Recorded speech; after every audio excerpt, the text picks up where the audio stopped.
মাননীয় সদস্য জনাব মোহাম্মদ মাইনুল হোসেন খান, ঢাকা 14।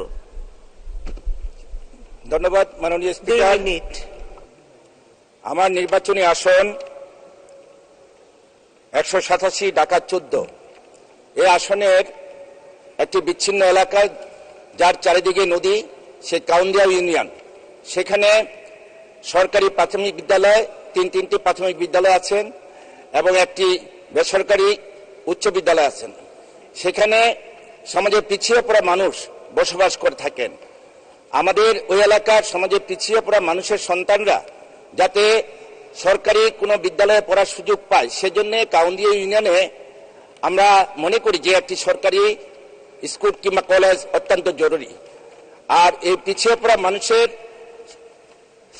শিক্ষা গ্রহণ এবং শিক্ষার হার বৃদ্ধি এবং কাউন্দিয়া ইউনিয়নের মানুষের শিক্ষার মান বৃদ্ধির লক্ষ্যে অগ্রাধিকার ভিত্তিতে কাউন্দিয়া ইউনিয়নে একটি সরকারি কলেজ স্থাপন অত্যন্ত জরুরি বলে আমরা মনে করি।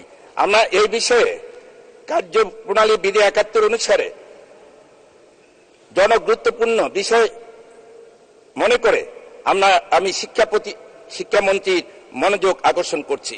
আপনাকে ধন্যবাদ মাননীয় স্পিকার। ধন্যবাদ মাননীয়